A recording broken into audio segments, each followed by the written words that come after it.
OOCS Into a Wider Galaxy, Part 256. It's inevitable. 20 systems. They've sent probes and tried to blind us in 20 systems. Brave targets can be a handful. They fight. Intelligent targets are another handful. They wriggle out of your grasp. Resourceful targets are worse than both brave and intelligent targets combined. They do the unexpected. This is the first time we faced all three. They're fighting, they're out of our grasp, and they're not acting as expected. Commodore Binary muses to herself. She muses on simply giving them what they want. This is far more trouble than she signed up for. Unfortunately, her entire organization runs off the disaffected daughters of the Order of Inward Enlightenment gathering around power. If she shows a crack in that power, then they're going to fracture, and while the schism is not guaranteed to be violent, there's no way it will be peaceful. To say nothing of what the revelations will mean to the Order of Inward Enlightenment, once the truth of their own order gets out, it's a bigger guarantee of schism than her own forces. Less sustainable, too. She can survive as a captain if her other ships desert. Her own on the Halshar are unquestionable. Grandmother can't survive as a sister superior if the rest of the Order learns what they've been up to, even if it has been for their own good. Set long-range probes at the edge of the system, beyond range of typical scanning devices.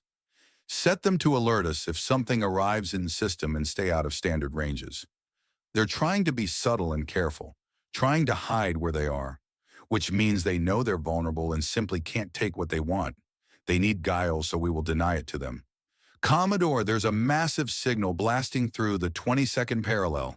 Her sensor woman screams out and projects an image that shows that the inevitable is blasting clean through the system at combat speeds and then leaving without slowing down. The sensors go offline. Why did they go through the system and not simply target the probes? Because they were after something and got it without slowing down. The probes, when they went offline, was it sudden or was it a shutdown? It was some kind of massive scrambling signal. I don't get it. That kind of thing only works at easy transmitter range. And if you want them down, you can just send a bomb, a laser beam, or a plasma blast. Why? The metal. They're after resources.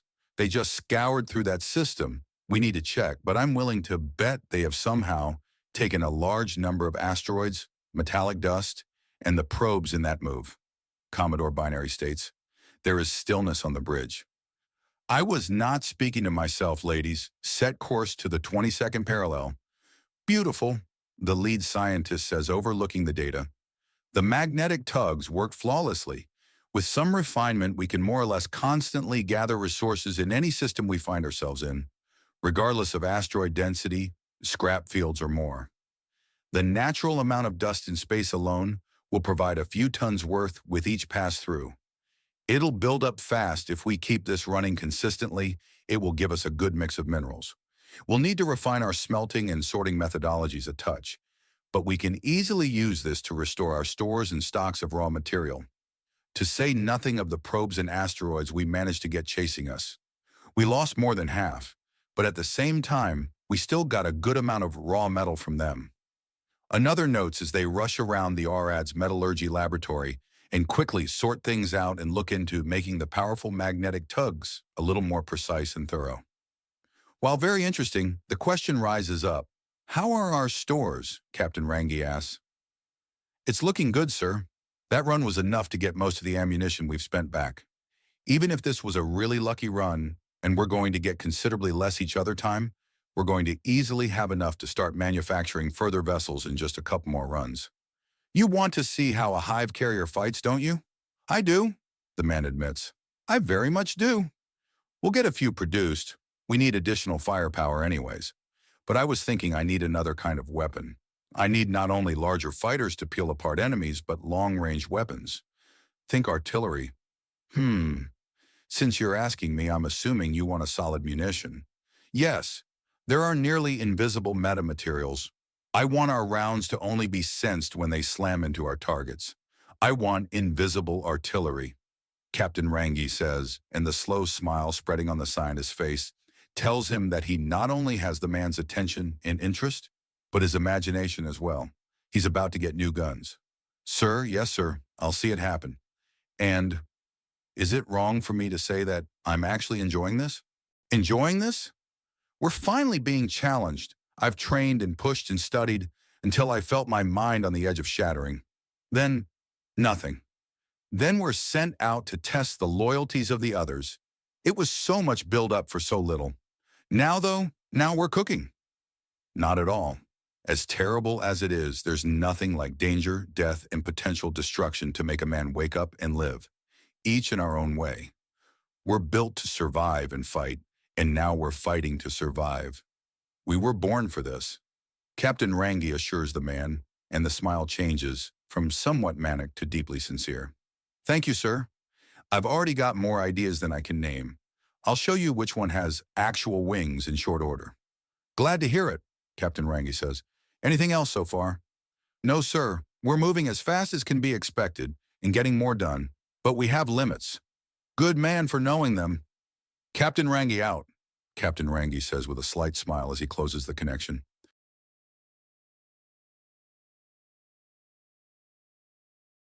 Three probes, 29 moderately sized asteroids, and likely a great deal of dust. All metallic. Damn it, they're resupplying on the run. Commodore Binary can't help but respect the sheer hustle of it. Every problem she presented to them had resulted in answer after answer. All of them good and likely getting better. The altered profile of the ship itself in such a short order, the serious up-arming, improvement to its shields and weapons. This would need her own adaptations to deal with. But first she would need more forces and needed to get the Order of Inward Enlightenment fully on board. And for that, she needed to speak to grandmother. This was going to be fun. The woman was a bitch on a good day, and she's the type to treat problems like personal affronts. Get our allied ships into the blinded systems ahead of the men. Tell our girls to focus on whatever resource-gathering methods they're using. They want supplies? They'll need to fight for them and not just snatch and run. I need to speak to the Order, Binary says as she gets up from her command couch and nods as her orders are being relayed to the rest of her fleet. She had enough to put someone in every system they'd scouted out with more to spare. They want metal? They better be ready to endure laser and plasma for it. She slinks back into her personal chamber and activates the main lock. The delicious purple gas of her people pours in and she smiles. Those poor stupid girls outside couldn't use it. Her grandmother couldn't live without it. But her, it was perfect. She inhaled and accelerated her body's metabolism. It started slowly at first. The first minute is always the hardest. Feeling it start to connect to her, connecting her to more, making her more. Like an energy-deprived system getting hooked to a powerful new power source. The dust comes flying off, and with a touch more axiom, the sensation of being gunked up and dusty fades. Her eyes open, glowing the sacred purple of the nebula, and she smiles. Is it any wonder her mother and grandmother are addicted to this stuff? Unfortunately, they can't take the crash. Be it forced by axiom or natural, it'd kill them. And they know it. She feels along her own blood and the continuum of her family. Her daughters and son safely away, her mother and sisters, then through her mother, her many aunts. Then finally the one she was looking for. One that felt her looking and scowled through the connection. In the purple mist her chamber is obscured, but so is the chamber of her grandmother as they begin manifesting in each other's presence. Before she can speak, Mother Superior Binary holds up a claw and steps over to a device where her desk is to press a button. Unknown zealots, your pathetic play at false innocence and slavery ends now.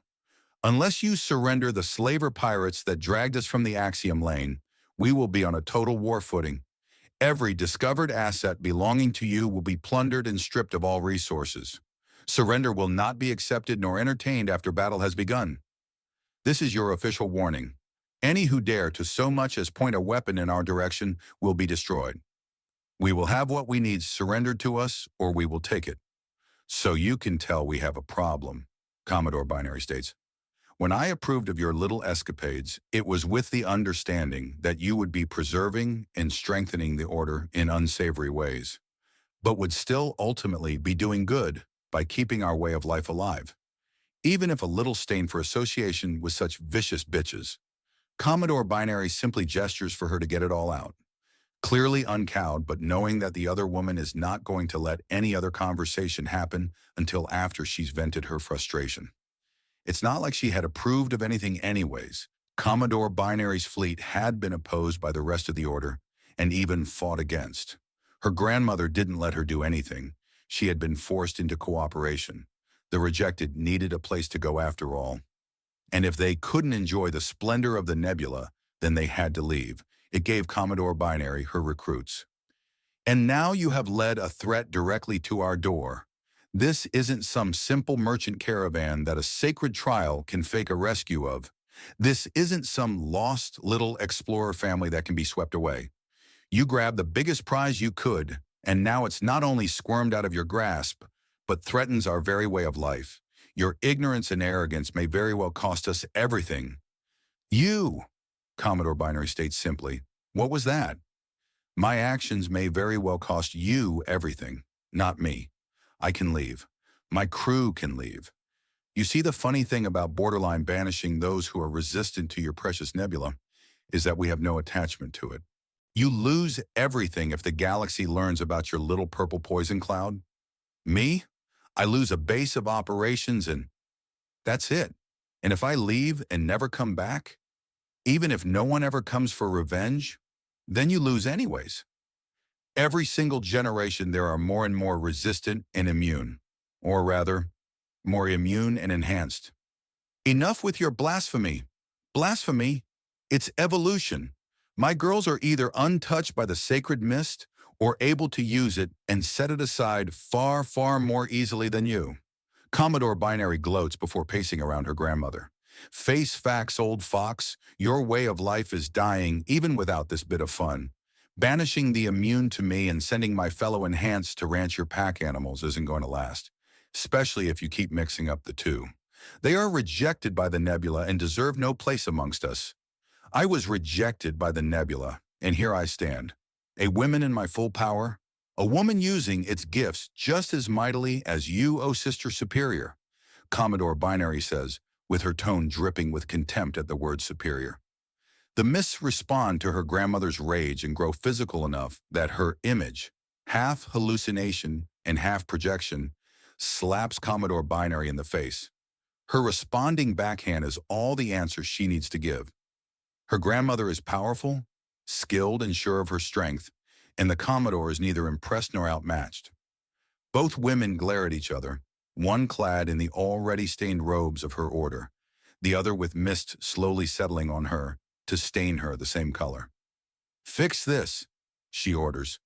How? Commodore Binary asks. What? How is this to be fixed? How do we tell the Order that the family lines are so interrelated and nebula-saturated that it's forcing an evolutionary jump? That with every child there is a greater and greater chance for he or she to be immune in some way to the nebula? Either rejecting it outright and unable to use it, or with a compulsion to clear it out when in it too long, and then to return to it when clean for too long. How do you explain to them all that their very biology is rebelling against their way of life? And the only reason we've lasted this long is that we've been stealing men from the outside to thin out our ever-thickening blood. We are not breaking, we are being tested. Yes, and the Order is failing spectacularly. You want men, I bring you men. The men fight back because, of course, they don't want to spend their whole lives choking on purple smoke. And it's my fault, right? You still drag these men out of the laneway? You wanted more, I got more. They're fighting back because these are the prime men. Borderline primal even. Do you complain when you expect to be paid in tritite and get axiom ride instead? I do when I needed the tritite and not the axiom ride, Mother's Superior Binary snaps back. What by the sacred gas were you thinking attacking these men? I was thinking that since I knew their route, their ship manifest and specifications, and that they had minimal axiom training, and used that we would have easy pickings. Instead, they've decided to throw out every self-restriction they were on, that I'm wondering if they ever existed as anything more than a rumor, and have proven quite clearly that just because something is written on technical specifications doesn't mean it's the only thing there. To say nothing of the fact that they have unofficial friends with them, Commodore Binary states. What is your plan? My plan? I'm going to keep going after him, but I'm ready for when our little dream existence ends and for us all to wake up to reality. My station is mobile. Is your nebula? Commodore Binary asks, and Mother Superior Binary stares at her. You betray me. I betray nothing. You cast me and my sisters out? Why are you surprised that we're ready to leave? You would have the galaxy abuse the sacred mist? What's so sacred about it? Commodore Binary says before stepping into the face of her grandmother. I've seen the source. There is silence between the two. What do you want? Mother Superior Binary asks, her tone subdued. I want you to either keep your girls out of my way or have them support me. No holding us back, no getting in our way. If either of those things happen, then our attempt to contain this problem will fail spectacularly. This isn't a threat. This is a warning. Like grabbing onto glowing hot metal, you will burn if you do not follow the safety regulations exactly. This is the safety regulation. Help me or get out of my way. I understand. Good. OOCS into a wider galaxy, part 257. It's inevitable. Captain, hostiles in system. 8 ships, 3 equal tonnage to the inevitable. 2 smaller craft, 3 larger. Thunder reads out as they rush into the solar system to find the enemy already waiting. They must have everything out and ready for them. Annoying but also useful in its own right, just not right now. Avert course. We'll take a smaller load and safer haul. We need to keep gathering resources to build up. Captain Rangi says, as the planned dive through the system shifts and they skim the outer edges and are gone to the safe distance to FTL away. This could end up as a long siege, Observer Wu says, and Rangi nods. It can. My priority is to keep this ship and crew intact, and if I have to pay time to ensure safety, then I'll gladly do so. There's also the benefit that we have a timer until people come looking for us. Every hour that passes increases the chance the Undaunted will start looking for us. We've been out of contact for a few days, not long and perfectly understandable, but if this continues, they're going to come for us. Our enemy is on the defense, but we have time, not them, Captain Rangi states calmly. So we're not taking the fight to them, sir. We are, but we're not going to walk into certain death or an ambush. We're not stupid, Captain Rangi says before grinning. At least I'm not stupid. Hey, the bridge crewman says, and there's some light chuckling around the room. It's not like we're short of supplies either. We had enough for 3 years when we set out and stocked it up to the top back on every planet and station we went to. That's right. We can guarantee a win so long as we play it smart, Captain Rangi says. But if we want other options, we are looking into ways to speed up our manufacturing of the Vishanian stealth paneling. It shouldn't be much longer until, Harold begins to speak, until they find themselves under fire and no earthly clue where it's coming from. Captain Rangi says with a grin. Despite the situation, he was far from immune to feeling excited and lively at the challenge. Of course they veered away. They don't need to keep grabbing large amounts, they need to just get enough to make the trip worthwhile. And with the fact that there is metallic content in the space dust, it means that they don't need to dive in.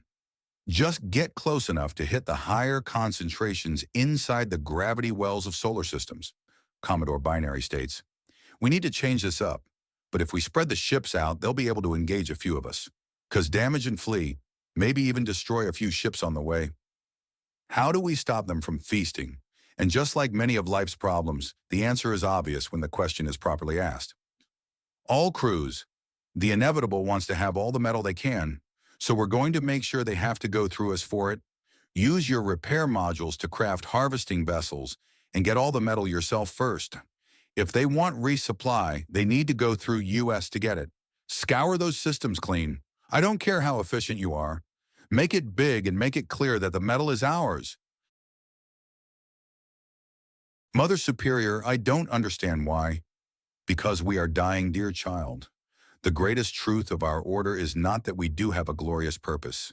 We aren't seeking a truth, we know a truth, a terrible truth. She explains to her junior and leader among many of the order. What truth is that?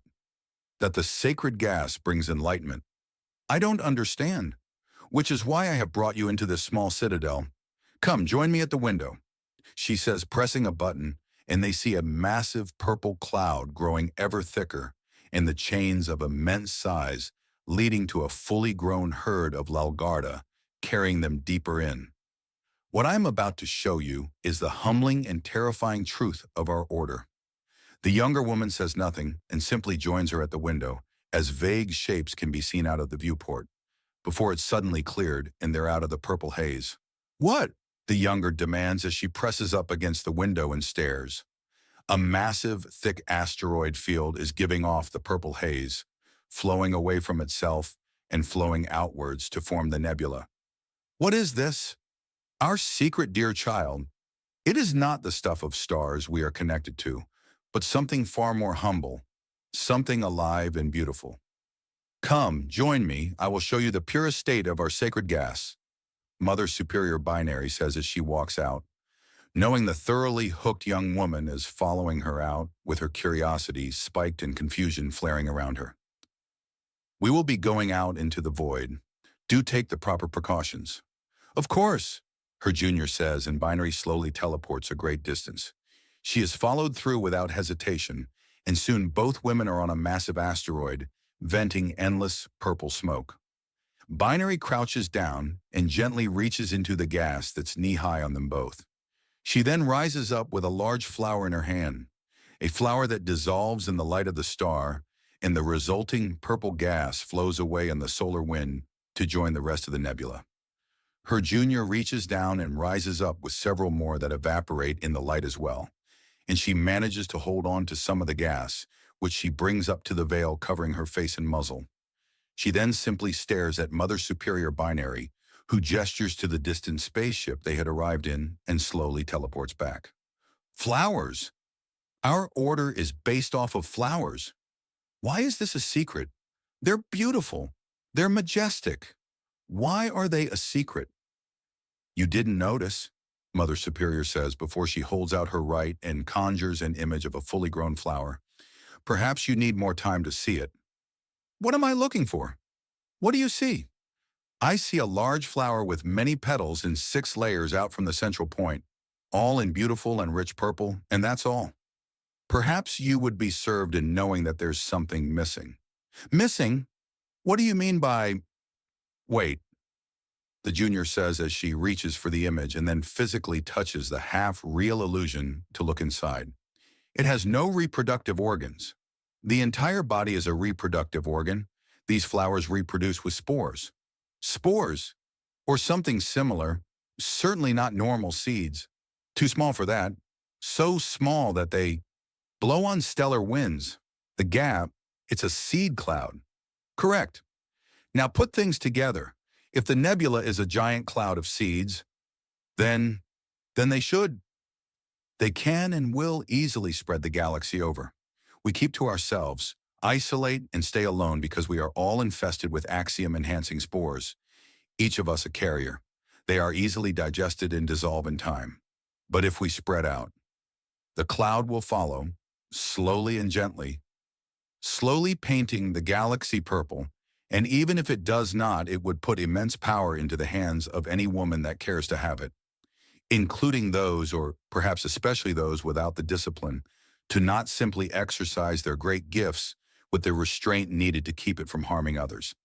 Mother Superior Binary says, we study and live in peace with the gas, as much as students into higher knowledge and self-fulfillment as we are containing a potential great threat, or the next superweapon from spreading outwards. Far too many women are looking to make the next deadliest gun or the next deadliest soldier or ship. What would they do if they could get their hands on the sacred gas?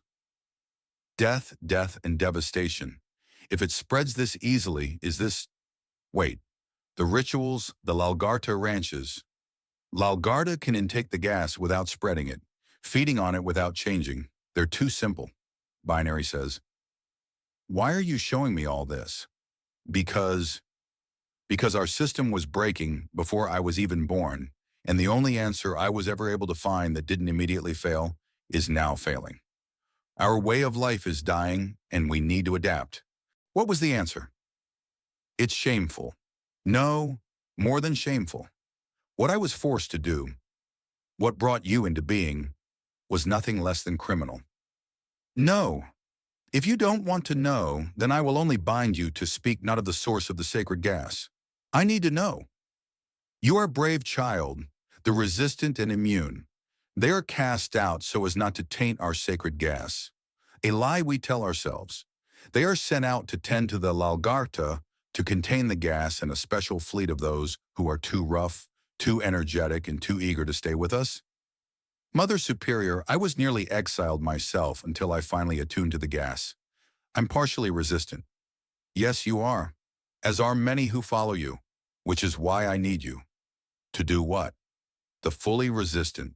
They are the ones who bring the men of the trials, those who claim that we have rescued them and live with us. No. It is more complicated than you fear. Even if a man is born immune or resistant, they are not set aside. They are too valuable as husband and too beloved as a son and father. But the immune and resistant hunger in some of them. What have they done? We have an agreement with them. They must permit us rescue after a time. We cannot stop them. We must remain with the nebula. But they would use our isolation to prey on others. They've done something. Several high-ranking pirates of the immune and resistant have gotten it into their heads that they're helping us by providing men, by bringing us what we want and need. And now they have stumbled upon a warship so powerful that they are leading the galaxy to us. But that would mean that there would be, this is insane. Are you trying to tell me that I may have to help outcast pirates because they bit off more than they could chew and might be potentially leading every criminal monster out there to come here, steal our sacred gas, and spread it so that any power-crazed lunatic could use it? A terrible situation, isn't it? Mother Superior asks. How are you so calm? Because in my heart of hearts, I knew this was inevitable. More immune and resistant are born with each generation. It was only so long until one of them tried something. And now they've simply pushed too far, and we all must pay the price. We should kill the bitch responsible. I cannot. Why not? I cannot strike at my own blood. Not for the little kitten I once held in my hands. My granddaughter is the source of this. Mother Superior Binary says with utter agony flowing from her tone, and she outright shakes only for her acolyte to hold her upright. Your granddaughter? But you have many grandchildren and, oh no. The little kitten named for me, my sweet little thing, unable to fully partake of the sacred gas, it broke me to send her away. And now, this Binary sobs as she's helped to the floor and comforted by her underling. Her underling who swears on her life that she'll make things right for her beloved Mother Superior. We didn't get the mountain we were looking for, sir, but we didn't just get a molehill either. I'm almost entirely certain that metaphor was mangled, Captain Rengi states. Got the point across, and the point is good, the engineer states. That short jaunt? 30 minutes of effort? 15 metric tons of metal dust. Our tune-ups are good. We can start building, and even if we can only skim systems from here on out, we'll be coming back in with more and more and more firepower until we reach the point that they just can't stop us anymore. Put the knob back on and tune it back to 11. Sorry, sir, this is just... Do you have any idea about the sheer implications of this technology, sir? It makes void living even more possible. The dust collector works so well that we can simply have them out and endlessly not only repair ships but also construct more. A station in simple orbit could have dust scoops out and simply sustain itself as a waypoint. It's entirely possible to harvest an immense amount of supplies from what so many see as simple emptiness. It's like finding the secret of turning lead into gold. We're getting something out of what's commonly thought to be nothing. The man flails a bit, then pulls out a bag and starts breathing into it. Captain Rangi says nothing as the man forces himself to calm down. Sorry, sir, I get excited. I hardly noticed, Captain Rangi states.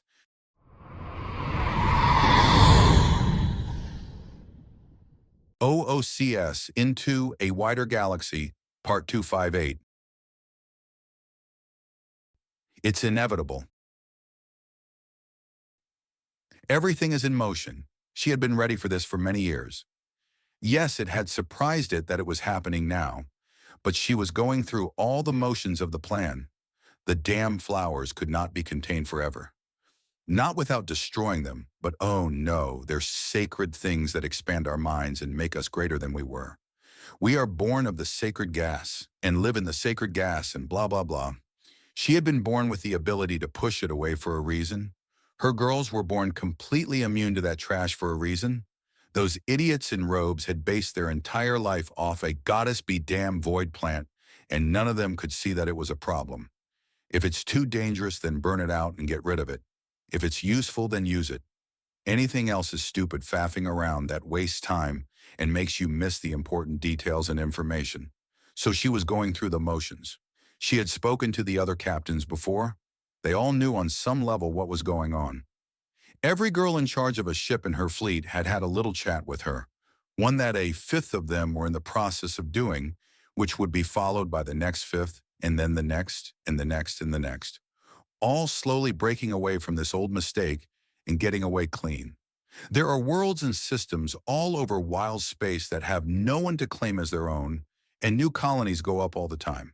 A bit of hacking some found reports that had been lost or a clerical error had misplaced, and suddenly there was a fully functional legal world with space station and defense fleet. There had been debate at using worlds like Vuxa 5, but witnesses what those humans, those undaunted, had done that had been interesting. On some level, Binary has to admit she wanted to see if it was all true. And it was. When push came to shove, the best of the human species performed magnificently. Far beyond expectations, to be honest. She half expected to miss a paper copy of something and have them simply navigate away after some punitive attacks. Still, they would destroy the rotting, static stasis that this stupid way of life had caused. And so far, the only person who had been hurt was a single ranching girl. Everyone else was just under some stress and had some work to do. And honestly, that was a good thing. Strong enemies make for strong allies, even if they're unknown. Pity about that rancher girl, though. No doubt the fury of the humans is being vetted upon her with a most horrific vengeance. Change places. The announcement occurs before he can even question the choice of dress that everyone in the interrogation room is wearing. If it even qualifies as an interrogation chamber, beyond the fact that there are cameras and a two-way mirror looking into it. The entire place is covered in half-painted cardboard roses, garish decorations, a large cake on a table with Harold and his every wife sitting around it along with the prisoner, and nothing but smiles as everyone talks quickly, openly, and animatedly. They're all in costume too, and for some reason Harold has a pair of rabbit ears on. It takes Observer Wu a few moments to compose himself before turning to one of the rapidly typing scientists and just pointing into the madness. He's actually making this work, the scientist states. How? He's turned it into an Alice in Wonderland theme party, and she's just giving us endless information. The scientist says, before pointing to part of his bullet point notes. Look, there are over 200 Lalgarda ranches. She can name a dozen off the top of her head and can point out 5 of them that have potential connections to the slavers. There's a developing schism in the religious order in the nebula, and it's along the lines of those who wish to simply contemplate the universe with the help of the purple gas, and those who want to use it practically. They're still civil, but there's a good chance that this incident will cause them to violently separate and break apart. The species makeup of the community is primarily Volpir and Phaley, with several other mammalian species involved, and more.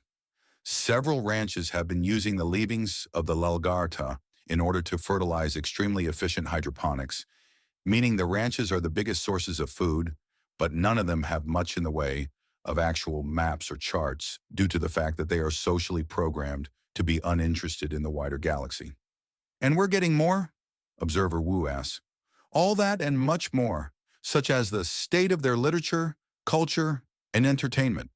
This cult is a full-on society out here, and now that Miss Catalaya Comquist is comfortable with us, she's giving us so much information, all without a single full threat or a single drop of blood. The scientist says as he begins jotting things down again as his earpiece translates the words into English for him to understand. And now she's outlining the mining operations and metal industry of the cult. This is absurd. Well, as they say, if it's stupid and it works, change places. Velocity, dressed like the Mad Hatter, announces, and everyone scrambles to a new position at the table.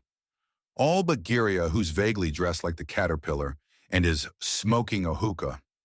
She's resting on a stool that has a covering to make it somewhat resemble a toadstool. Yavra asks something that Observer Wu can't hear, and Catalaya, dressed as Alice but still wearing a veil, albeit one with a blonde wig on it, begins clearly answering between sips of tea and snacks. And she's got her going into competitive sports.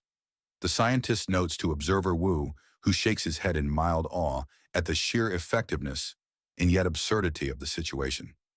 It's working, but it's also so stupid that if it was found out by the enemy in any capacity, then it would be laughed out of the room or seen as a sign of the spy being compromised or insane. I see. Well, I won't get in the way of something being performed well if, oddly, Observer Wu says before stepping out and giving a man he thought was serious and dangerous a second look as if to confirm that he is indeed wearing bunny ears, then leaving when he does. It's just so weird. The bag is tucked away, and Captain Rangi looks over the man in amusement. The engineer had been having an endless cascade of ideas after he had confirmed that nothing was off the table. Apparently, they were finding 1,000 uses for everything and want to try all of it. He's vaguely frightened of the sheer force he may have unleashed on the galaxy. The ones with Admiral Cistern have to deal with the fact that their information may be stolen at any moment, to say nothing of the endless reams of patents and copyright that shows up due to being in the political center of the galaxy. But out here, here's your task, here's your tools. Make it happen, the sort of thing that the creative and resourceful thrive in, and that described much of the crews of the Ram and the Rad. Soldier, please calm down. We can't just mass-produce stealth plating so far. The larger on the inside storage is fine on the collection drones and shuttles are fine, but we need to wait on the stealth plating until after the inevitable gets it, and the cloaked artillery I ordered. Cloaked artillery, sir? A shot you can see coming, you can dodge. And since there's no sound in space, this means we won't be heard shelling them either. They'll only know they're under fire when the first munition slams into them, Captain Rangi states, and the engineers thinks. How much do you expect the artillery cannons to move? A fair amount. Space is in motion, so I'm going to assume in perpetuity, but relative to their opponents, they need to first move to a safe position, then to reorient the main gun, depending on the construction of the weapon itself, Captain Rangi explains.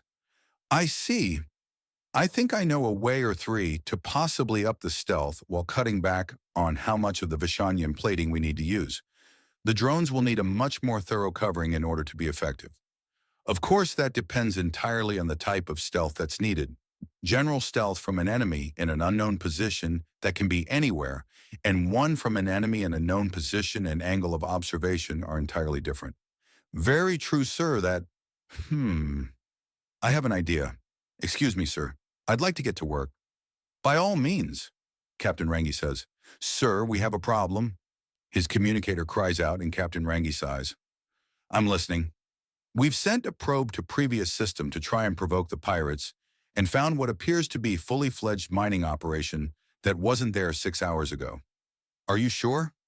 I'm not sure what else to call a situation with numerous boxy ships in a system and many smaller ships actively towing larger metallic asteroids towards them. No way we're lucky enough for this to be a weird religious ritual, Captain Rangi notes. Thank you for telling me. I need to make an announcement now. He attunes his communicator to broadcast over his entire small fleet. All crew, this is the captain speaking. Our enemy has shifted their tactics and seeks to starve us out by harvesting the resources ahead of us. And since they're so kind as to gather everything or us, we're going to simply get some, to go and leave a tracking beacon on who we let go so we can find them afterwards. Get yourselves back to combat readiness. It's raiding time, gentlemen. He turns off the communicator in time for someone's cheer of, "A Viking we will go." Doesn't get picked up by the entire fleet. Not had he's expecting the rest of them to be any less excited. Sister Maybell, Sister Maybell, how did it go? What did Mother Superior Binary tell you? Her longtime friend and trusted confidant asks her.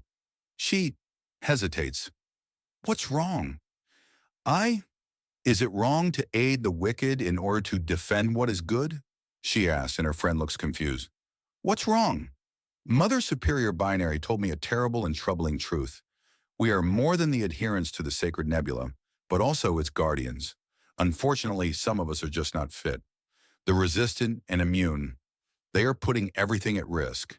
They've provoked a greater foe than they can handle. And now there is the great risk of this justifiable wrath spreading the sacred nebula over the galaxy and unleashing its power for the unworthy to use in the most terrible of deeds. She has not asked me directly to aid her criminal granddaughter, but the implications if we do not. Maybell, what happened? The nebula, it can be spread, and if it is spread to the galaxy at large, then countless women will use its power, and horror. Few could resist the temptation. Fewer would see reason to, her old friend states. But the idea of helping out criminals, that is why I've come to you. I trust your judgment. Is a lesser evil tolerable in the face of a greater one? Maybell asks, and her fellow Felly hesitates. I think it is. It's wrong that we have to, and what we have to do is still wrong. But bad is better than worse. But how much worse is it? They've captured a rancher and are no doubt exposing her to all sorts of horror even as we speak. In No as the character I'm playing, as said in a very disturbed game once. Different denotes neither bad nor good, but it certainly means not the same. And I think that cat was right. So I have to disagree with the idea that things changing are always bad in some way. It can be good, it can be bad. It might be bad now, it might be good now, but the only thing for certain is that it's not the same, Duma says as she tries to get the thought out, and Harold slowly turns to look at her as she uses a touch of cloak-and-learn stealth to partially fade out, with only a smile left fully visible. And where did you get that? A game called Madness Returns. Basically, some evil psychologist was trying to brainwash the girl, and the part of her mind that the cat represented was trying to shake her out of it, but had limited power. I suppose having a Wonderland theme party would put the many bits and pieces of Alice in Wonderland media into the brain, wouldn't it? Harold asks. There's more to this? Catalaya asks. Of course, the original idea has been built on, copied, parodied, and explored many different times. Our little bit of fun here is just our own little spin, Harold explains. OOCS Into a Wider Galaxy, Part 259. It's inevitable. There's another probe. Everyone into defensive formation. We are on denial duty and are to keep them hungry and desperate, Captain Minova orders with a sweep of her arm.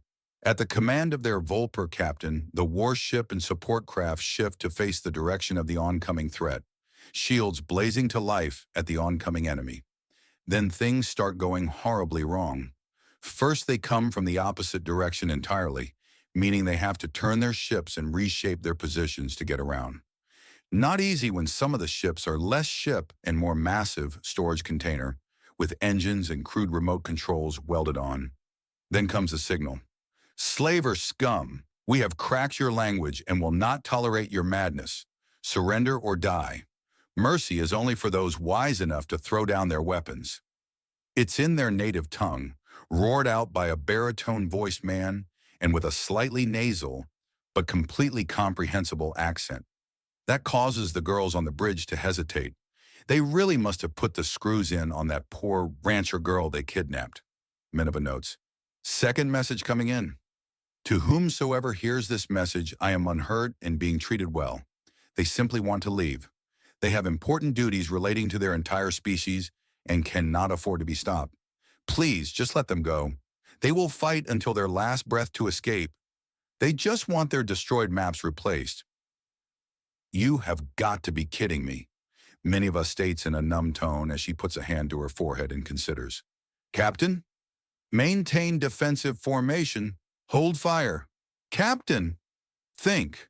They've cracked our language and their own hostage claims they will fight to the last. We stand only to lose in this madness. Even if we peel their ship open like a vegetable ready for the deep fryer, they're determined to spit as much grease into Tour eyes as possible. Time in the mess hall still affecting you, Captain Cook? One of her supposedly loyal women asks. Does it matter? If the person who pulls you out of the fire is a cook or a captain, you're still out of the fire. Mangowa notes. They have multiple ships now. Huh. Hail the big one, the inevitable. They're responding, still approaching though. Of course they are. They think it's a trick, Mangowa says as the screen lights up. And is it? A man standing beside the captain couch of the now mildly infamous tattooed man asks. Opposite side is another man with glasses making notes on a data slate. I am Captain Rangi of the Inevitable. If you wish for me to hold off on my attack, you will offer up your navigational data and power down your own weapons. Our data is of no use to you. We are completely limited in our own information and only have the coordinates for the nebula and the immediate territory surrounding it. Mangowa states, Captain, are you sure this is wise? Just giving them what they want without a fight? One of her crew members second guesses her right in front of everyone, thankfully in the sacred language alone, and she just questioned the wisdom of surrendering without a fight. The man who had asked if things are a trick translates, so that's what he's there for. He must be the interrogator. How he got that girl to cooperate is a mystery. What did you do to her? Mangowa asks. Captain Rangi raises an eyebrow. The rancher KyleKKent. She is family. Distant, but family. What did you do to her?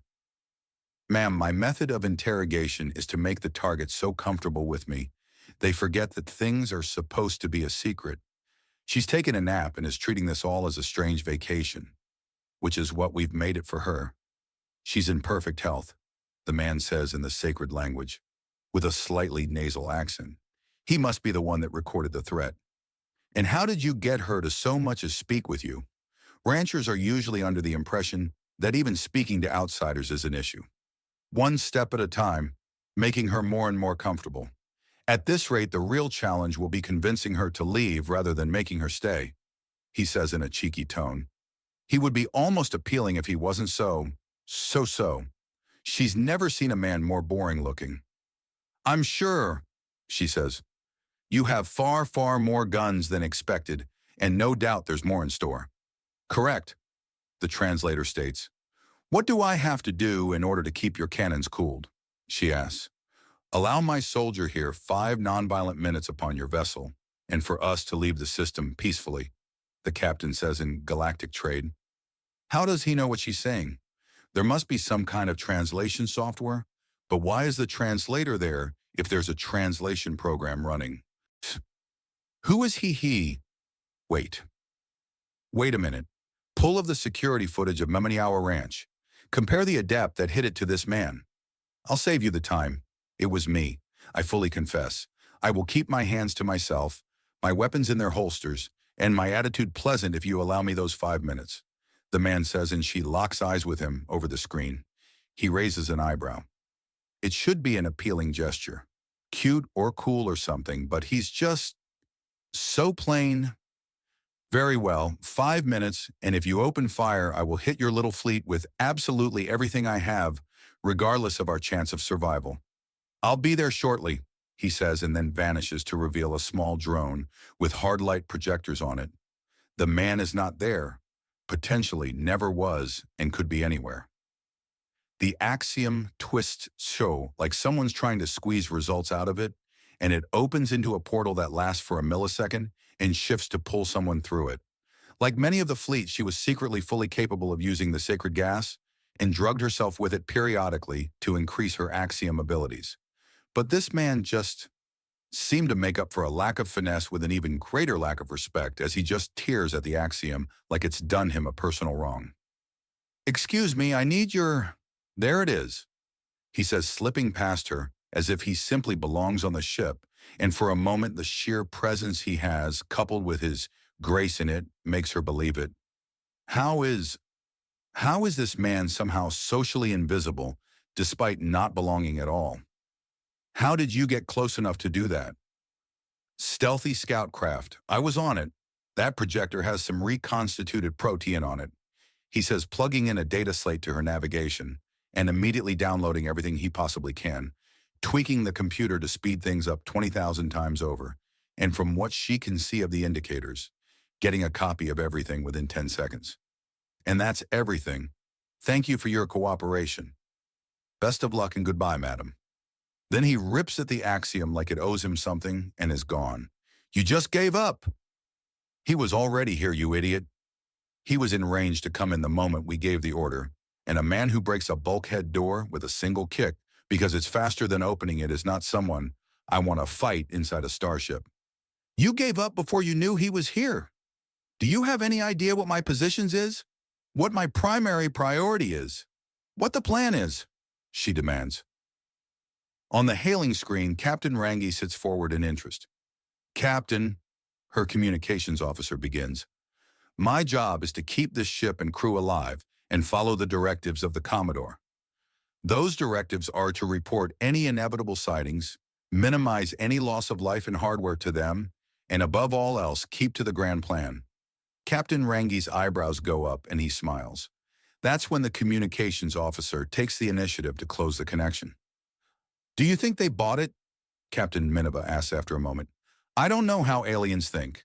A proper con is never really finished until you're well away with the prize. The only real question is if they take the untouched asteroids on the way out. Her crewwoman more states than asks. That was too easy, Captain Rangi says as they exit the system.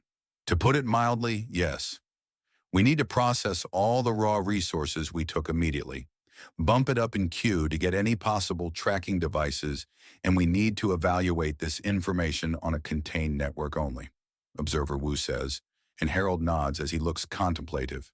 Is something wrong? They are up to something. None of them noticed the small bugs I planted around the captain's couch. I approached from behind for a reason and used the most attention-grabbing teleportation I know of to blind the phasing of the devices through solid matter and into the rear of the couch. It's muffled, but I've caught them referring to a con. They're outright trying to trick us, sir. Ah, nothing like a game of you know I know to bend a man's mind into a knot. Wonderful.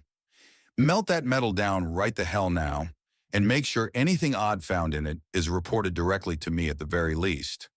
I want that information retrieved, compiled down to base code, and I want the hulls of each of our ships examined down to chemical levels for any tracking devices. Still, it does make things more easy when they're trying to get one over on us mentally. They know they're spread out. Even if their fleet is absolutely massive, they can't afford to just let us bounce around and pick our fights. They're going to want to track us. To say nothing about the mentions of that plan of theirs.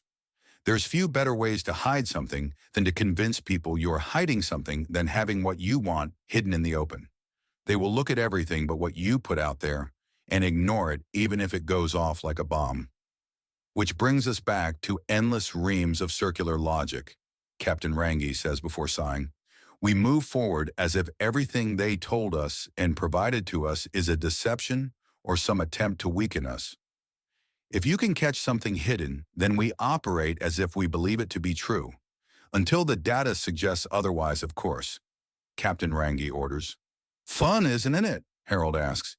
You have a very twisted idea of fun? I'm usually trying to one-up someone, playing mind games or doing something that would make an adrenaline junkie back off in sheer terror. That's not twisted, that's insane, Harold remarks, and the captain slowly turns to face him and finds an unrepentant smile on Harold's face. Well, so long as you're aware. Ha, Harold says. Do you not count being with your wives fun? Rain asks as she fades in. I count that more along the line of rest, and as such a necessity, like food or water. Wait, no, that came out wrong. Best way to describe it is that fun is what I try to mold my actions into, a style. But being with family is something to be done no matter what. Language can be very limiting at times, Harold notes. Still, if you'll excuse me, I'm going to scour the outsides of the ships to see if I find something there that shouldn't be. Like what? You'd be shocked at how many people put visual indicators on a listing device. They what? Little lights or designs on the devices so they can check them at a glance if they expect to be in the same area. Of course, when they make them for bigger things, they just scale things up and reinforce them without thinking about what all the parts are for. But that plays to my advantage. Wait, what do your bugs look like? Rain asks, and Harold reaches into a pocket to pull out a tiny disc the size of his pinky nail. It's just a little flat gray thing and can vanish under a carpet or between the cushions of a couch. This looks like nothing? Everything? I'd expect it to be, I don't know. It looks like what? I don't know. A bit of excess material mostly, like some extra bit of something left behind when you made things. Exactly. But it doesn't look electronic. It doesn't feel it, and it's so small and unobtuse that I can put them anywhere. And so long as they're not in a huge pile, and they never are, then they never look like anything more than a touch of extra material, and therefore not worth noticing about. The biggest risk to my bugs are clean freaks and overly enthusiastic maids. How do they transmit? I've been making use of the protein dust. I made a slab of it the size of my hand and ground it all down except for a single piece the size of a millimeter cubed. The rest goes into these devices without effectively unlimited range. I have many thousands of them. Just how productive is your average day? Very.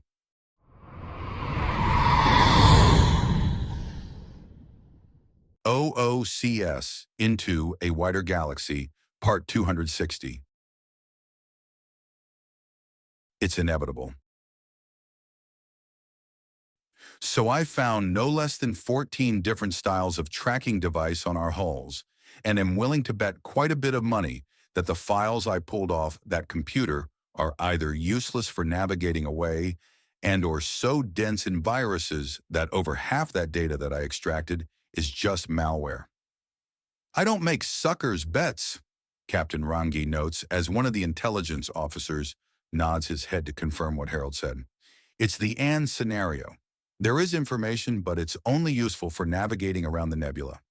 We know what they call the nearby systems.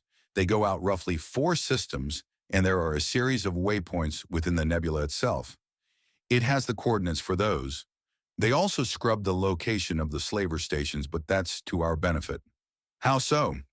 If they just made a copy of the data that didn't have that information, it would have taken longer, but stopped us from finding the little pattern breaks in the code.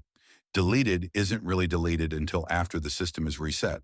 We got the location of a slaver station, the officer says, and Harold raises an eyebrow. Just one? He asks. Likely more. It's likely the power structure maintains its power by being the only ones with the full knowledge of all ports. Like during the age of piracy, where the captain was often the navigator, because if someone mutinied and killed the captain, they'd strand the whole crew. It's insurance, Captain Rangi notes. It's even something that happens in the modern day, although more with password-locked GPS systems and the like. For all that pirates are at sea for days at a time now.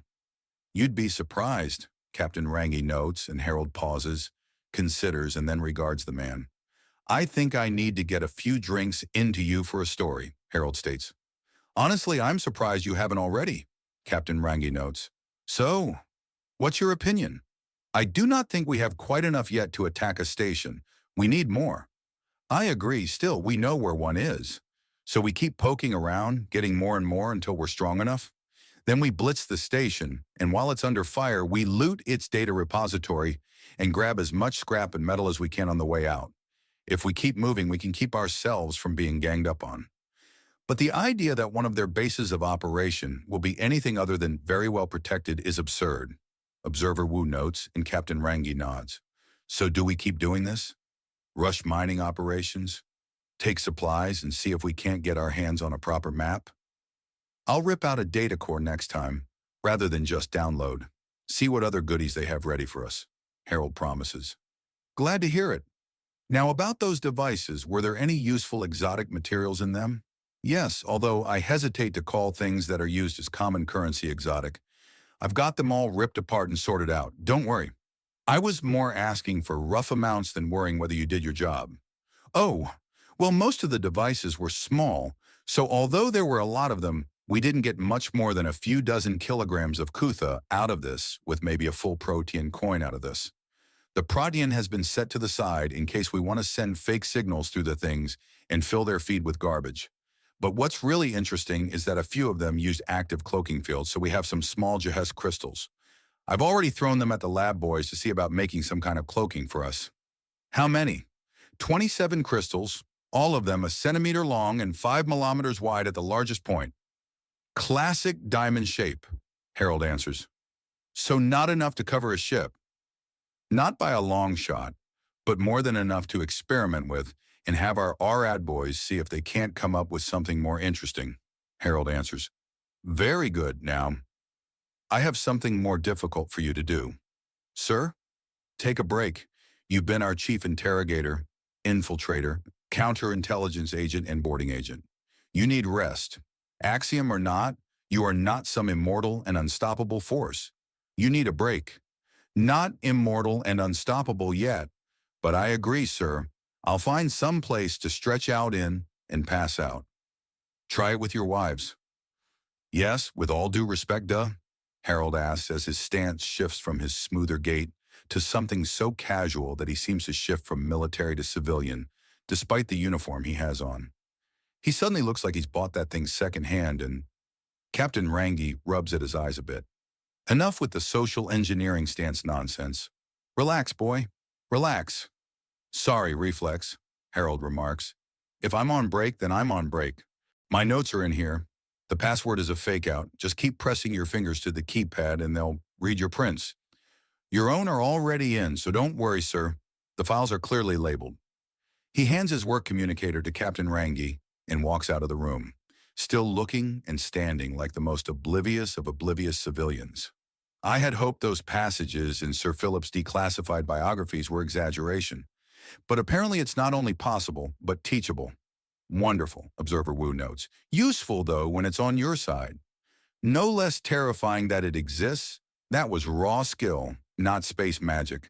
When we return to Earth, such nonsense will continue to vex us. Observer Wu notes as he jots some things down. Yes, now, Captain Rangi begins to say, before his communicator starts beeping. He answers it. Sir, we can have kinetic force fields. The scientist on the other side just screams out. Dial back the volume, Captain Rangi orders. Sorry, sir, I'm just... Sir, if we strategically place the Ch.256 crystals, we can use the Har-like constructs that they make to project physical force barriers. The energy requirements are large, but even if all it does is blunt the initial impact of something hitting us, it will save us an enormous amount on starship repair, to say the least. To say nothing of intercepting kinetic rounds. Try deflection over interception. Shielding is usually rounded or angled for just such a reason, Captain Rangi states. A barrier of shields?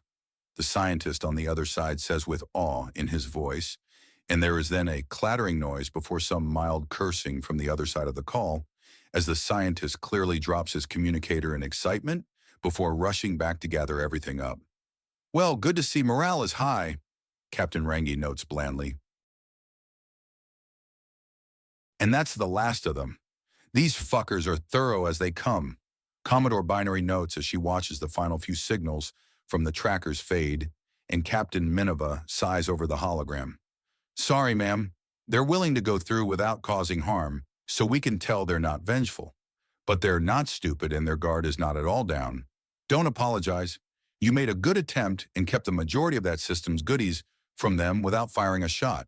They're rapidly cutting off all the easy ways of dealing with them, and at this rate we're going to have to do something drastic and big. Which isn't good for anyone. Big and drastic means the slightest mistake is also big and drastic, and when you're talking fleet levels, that can mean an unacceptable loss. We need some outside-the-box thinking, or perhaps anti-adept. We did spitball how to deal with one. If we translate it to military matters rather than individual with the inevitable as the adept. What are you thinking? A distant but not dangerous pursuit vessel to chase after them. Never engage but never letting them out of sensor distance. This will give us their location and we can slam down on them with full force. Sabotage and simply laying an ambush are not working. They're too canny and too quick. So we need to use the tactics of the humans themselves, a stern chase and pack tactics. Force them into a corner. Hard to do in space, ma'am. Yes, yes it is, but not impossible. Do we even have enough with the plan underway? Captain Minerva asks, and Binary raises a claw to her lips for silence. Is something wrong? We have reinforcements underway. From within the nebula, adepts, we are cast out, but it's still best not to blaspheme. Minerva winks once and mouths the word close. Binary nods shortly. She holds up a paw and starts counting down from 5. Once she reaches 2, her chamber starts to fill with the purple gas of the nebula. Minerva huffs in amusement as the guests beat the clock. Captain Binary, failure of the Commodore, Binary interrupts. Failure in exile from the order of... Can we skip the overly flowery and dramatic introduction and get to the point of why you're messing up my lovely office with your smoke? Binary demands. You're nothing like your grandmother. Something I thank the creators, my ancestors, and whatever God will listen for every day, Binary replies as she presses a button and the ventilation starts working much faster and clears out the room in an instant, revealing 6 women in the purple robes of the Order. Just 6 of you? Do you think that this problem is a small thing? If that ship breaks our isolation, then we'll have half the galaxy crawling down the nebula to steal the source. So you do know? I'm not stupid. I'm not one to wait for something when I can go and get it, and I am not one to obey. Or be brainlessly obeyed, Minerva. What's the standing order if I start acting like an idiot? It's not mutiny if we're ordered to do it? Exactly. First order is that if the captain or higher is about to get everyone killed by being stupid, then it's not mutiny to throw them out the airlock. Savage, the seeming leader of the small group states. Maybe, but not a hypocrite. Binary dismisses her. But I wasn't joking. Get more women. If we want to stomp down on this, then we need to saturate their ship with Axiom adepts and drown them. That's why we're here. We are here to liaison with you so we can organize spreading out our numbers over your fleet. Well, why didn't you open with that? We tried. No, you opened with a bunch of high-handed insults, dumbass. Is that Adeline under that robe? Minerva asks, and there's a sudden pause as one of the cloaked figures starts making uncomfortable motions. It is, isn't it? How are you doing, little sister? Getting in lots of trouble, I hope. You get over onto my ship. I have so many new recipes to show you. Oh, and I'm a captain now. How do you go from cook to captain? Well, it starts with an argument in the mess hall, spirals out of control, and ends up with a partially wrecked space station, and having the Commodore walk in on me as I stand atop a small mountain of unconscious foes. Best food fight I ever saw, although a little light on the food and heavy on the fight in this instance. They didn't want to eat my soup. I didn't give them a choice. You nearly drowned 5 women in vegetable broth. The only regret is that it was only nearly. Minerva mutters darkly and Binary starts outright laughing. The Order members look to one another uncomfortably. Adeline is staring in abject horror at the woman her sister has become. So how does this go into the report, ma'am? Rain asks Velocity with a slight smile she cannot keep fully off her face. Velocity is currently in Harold's arms. Harold is fast asleep and has a grip that leaves fingerprints in solid tungsten. Have I done something to upset you? Velocity asks. No, but I honestly don't know how to report this. Is this hostile? Does he have you pinned? Are you enjoying it? Rain asks, and there's a sigh from Velocity. I see your physical state has had a mental affect on you, a known phenomenon, but how do I put this in the report? Can you not do this? Please? I'm bored. Really? You, a trained soldier, are bored? I'm too energetic to nap, too small for any proper duties, and I'm sick to the core of my being at just reading and playing video games. I'd undergo some team-building exercises, but I have no team. I have no peers. Haven't some humans been rejuvenated? They start staring in strange ways. It's awkward and boring. They think you're pretty. Harold notes and Velocity looks down at him. You're awake? I just want to be close to people and comfortable. I ran into you first, so... Yeah, if you really want me to let go, say so, Harold says. Not sex? It's not always sex. Sometimes it's just care. Care and closeness. Oh, you can keep holding, Velocity says. So I should put this down as consensual embrace then? Rain teases. Oh, go away.